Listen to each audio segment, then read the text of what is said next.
So they told me I only have 20 minutes. This could be a 20-hour talk, so we're going to move. I'm going to talk, it's a little bit different.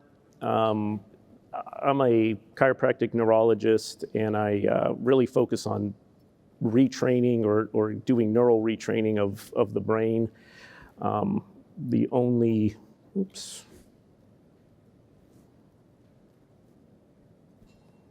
It's not going forward. There we go. The only disclosure I have, I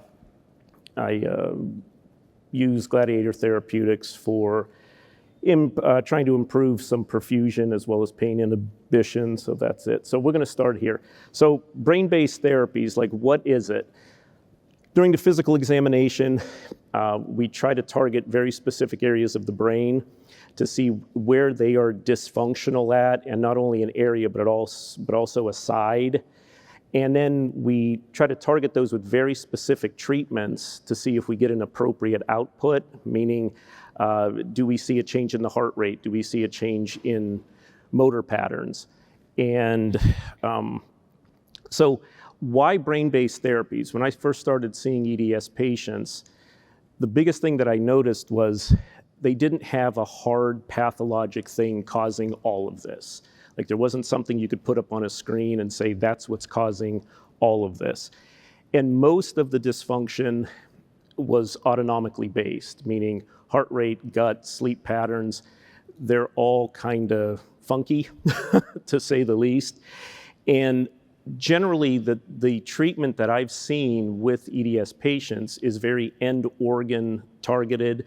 So they'll give a beta blocker for the heart, Miralax, Linzess for the gut, but there's nothing really wrong with those areas. They're just not functioning correctly. And that really led me to look at where are the control mechanisms that are not functioning correctly, making these areas wrong. Why are they functioning the way they shouldn't be, or why are they functioning the way they shouldn't be? So the way I look at this is a system that's broken down. Like this is your autonomics that just are not functioning in a correct manner. And it's generally the bias for most EDS patients is a higher sympathetic tone. They're in that fight or flight versus a rest and digest area. And just real quick, most of the autonomics are controlled, or the main control is through an area in the brainstem called the NTS, the nucleus tractus solitarius. And it gets a lot of sensory input from a lot of different things. It's not just the baro or the chemoreceptors from the carotid and the aortic arch. You get a ton of input from different sensory inputs, but you also get a lot of top-down regulation from multiple areas in the brain.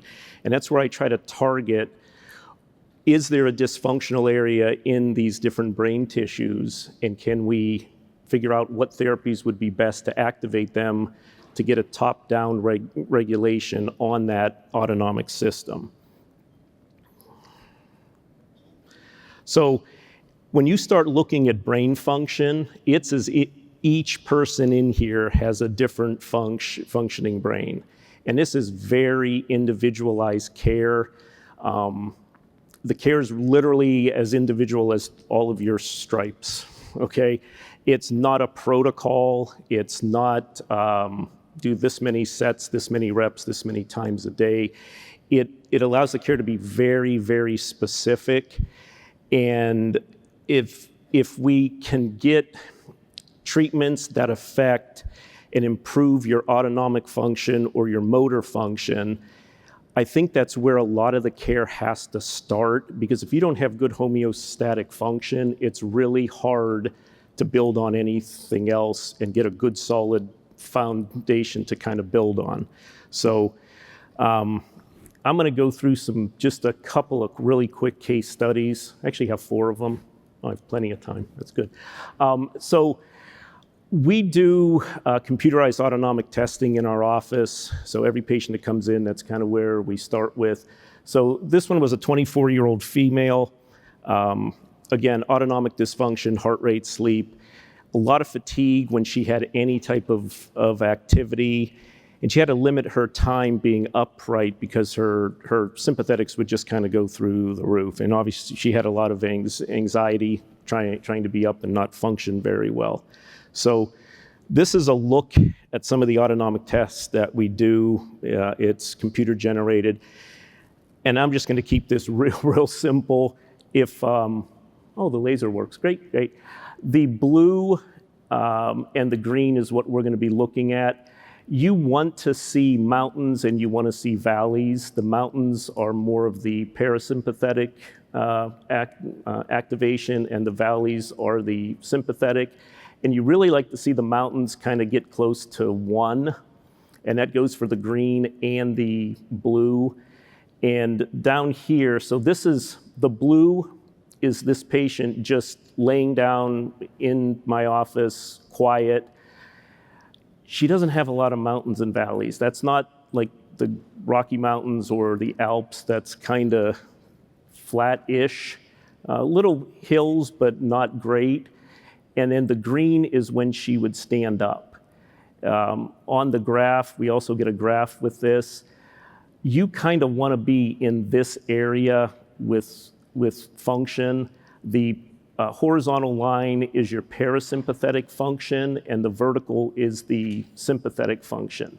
So at rest, just sitting at my laying down, her parasympathetic system is in the negative range. It's not even kicking in.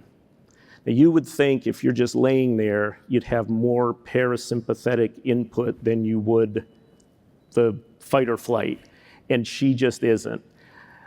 When she stands up, her parasympathetics they don't kick in at all. They kick in very, very little, but her sympathetics go up quite a bit. Now, and this is kind of where, at this time in treatment, that P word kind of protocol should have a big line through it, because this lady did try multiple times of treadmill and just kind of push through and do all that, and she just continued to fail. Well, this kind of tells me why, because if she can't maintain good upright posture and her sympathetics are kind of just going, maybe we can do something else before you get into an active treatment, exercising, being upright. So in my office, I only see 2 or 3 patients a week, but I spend 3.5, 4 hours with each patient. So it's one-on-one, you're kind of stuck with me for the whole week. And we get in and we figure out what we need to do to try to alter the autonomic function, either inhibiting the sympathetics or bringing the parasympathetic function up. So we saw this lady for 5 days, and again, this was only 5 days, but a lot more mountains, a lot more valleys, a little bit closer to 1. And even over here, the mountains are a little rolly, but is it perfect? No. But are we trending in the right direction? And yes, because on the graph, remember she started at -1. Now when she's laying down, her parasympathetics are actually activated a little bit, and the sympathetics are not running the whole show. When she stood up, yep, she still has this sympathetic bias, but it's not like it was the first time that we did it. So we're trending in the right direction, and I think if she continues to do these type of exercises, you can create long-term potentiation. Neuroplastic change was mentioned here. You could learn how to inhibit that sympathetic surge when you stand, and we see that a lot at the office. So these were I'm going to skip through these two slides. It's kind of the same thing, just breathing and deep breathing. But these were the results. She had objective improvements in the autonomic function. She was able to do more things with less fatigue. We were able to start her on a walking program where she would know when to stop and when she can keep going. We kind of gave her guidelines for that. Sleep patterns improved. And the area that we really targeted was the sensory input into the that NTS area in the brainstem. So here's another one. So a lot of people say, what does it look like in real time? 23-year-old male, huge, I forget who mentioned it, but they were saying about the visual coming in and your vision's right here. He had a huge visual spatial defect on his left side. Like he didn't know where a lot of things were in this left visual field. So had a lot of perseveration of thought. He was a college student, and he said when I would walk to class, I would get there, but my heart rate would be in the 120s, 130s for the entire class. Well, couldn't really concentrate when he's catching his heart out here, right? So a little bit of brain fog, wasn't doing really good in school. So what we did was we targeted an area of the brain, and this is how it looks in real time. How do you start the video? Can somebody do that? There we go. So his heart rate would rest in the low 80s most of the time. And we started some of this visual spatial exercise. And you'll see, and I think the coolest thing is this, not so much the heart rate going down while we're doing it, but his perfusion index, meaning his blood delivery to his tissues, would start to come up. And you see it go from single digits up to double digits. So with this, the way I start most patients that I see is, I like to call it crisis care, because most EDS patients have days where it just really hits the fan and you're in bed and you just can't do a lot of things. And you sit there and saying, oh, this is going to be a day or two. Or if you went to a doctor's visit, you had to get in the car, go, sit, come back, drive, and you're done. What do? The first thing we always try to give patients is 8, 10, 12 different exercises to help get your heart rate to come down, and it's doable. This gives you empowerment, like you can control how your autonomics function. My job is to figure out where do we need to target and what do we need to give you to get that system to calm down. And it's doable. We see that all the time with patients. Again, the results of this, we were able to decrease the heart rate into the low 70s pretty consistently. He was able, we had to modify some things for him, but he was able to get to class and do some of these exercises, get his heart rate to come down, was doing much, much better in class, less brain fog. And again, based on the exam, the areas that we really targeted was the superior colliculus and the prefrontal cortex. I'm going to give you a warning on this next one. This is kind of tough to watch, so just kind of an FYI. Here's a history, or the history of this patient, and it's not just autonomic function, but it's also motor function. A lot of people that have twitches, dystonias, movement disorders. This is a really cool thing if you can get areas of the brain to work better, because you can smooth a lot of the movement disorders out. This young lady, multiple surgery, she was fused from skull to sacrum, significant autonomic dysfunction, movement disorder. She was on a flat board for like 2.5 years. And it was just sad. I mean, it really, really was. She was told nothing that could be done. And again, it's only a couple of seconds. We actually documented this whole case with video. She allowed us, so I have like her whole treatment. It's really just amazing. Could we play that, please?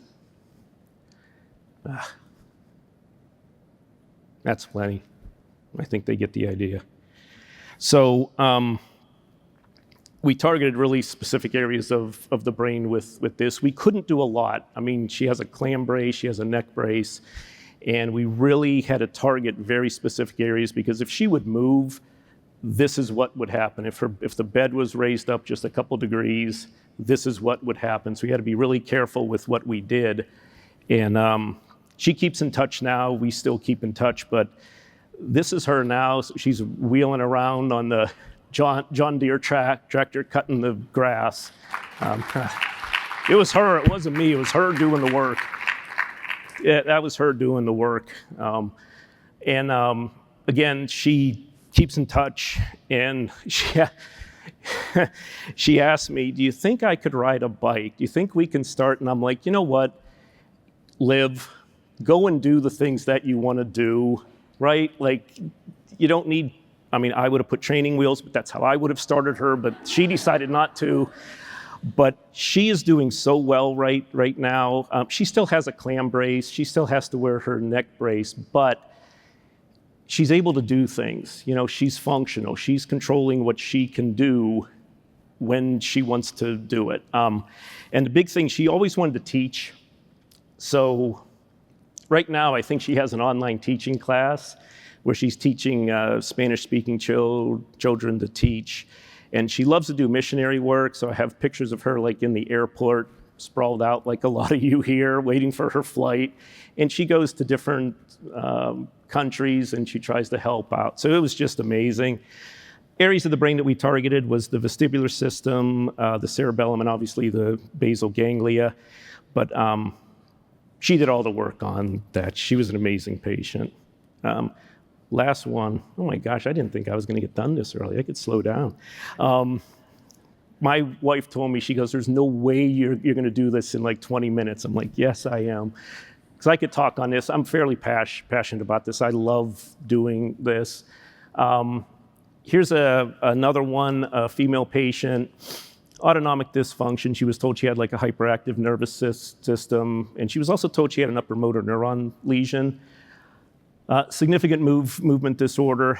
And this, the first video you're going to see was done at 11:36 in the morning a.m. And the second video was about 50 minutes later. And so this is a neurologic test. It's called a Babinski reflex. So would you mind playing that? Thank you. So when you stroke the foot, you should see some curl motion, but you shouldn't see it just continually beat. That's clonus. Ask any of that is clonus, right? I mean, that's going pretty good. So we did 30 minutes, 40 minutes of cerebellar exercises. And would you mind playing this one? Thank you.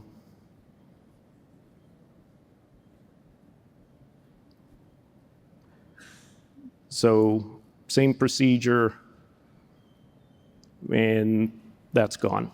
So did she have an upper motor neuron lesion?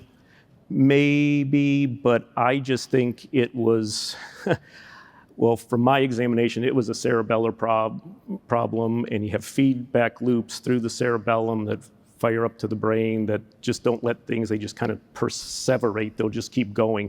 We created some inhibitory mechanisms in the brain to kind of dampen those down, okay? Wow, I could have showed those other two slides. I have two more minutes left. You're not even showing me the time thing, so that's great. Thank you, of course, thanks. That's all I had.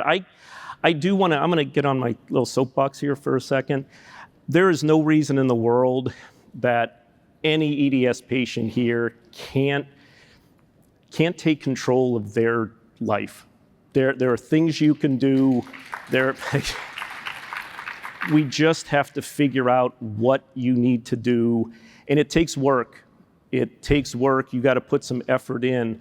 But I just think if we can activate different areas of the brain, cause some what they call long-term potentiation or neuroplasticity, relearn what correct function is from the regulatory mechanisms coming from brain down, you could definitely alter autonomics. And I think just in general, if your autonomics are not good, you heard so many good speakers here with PT and OT. I learned so much here, it's crazy.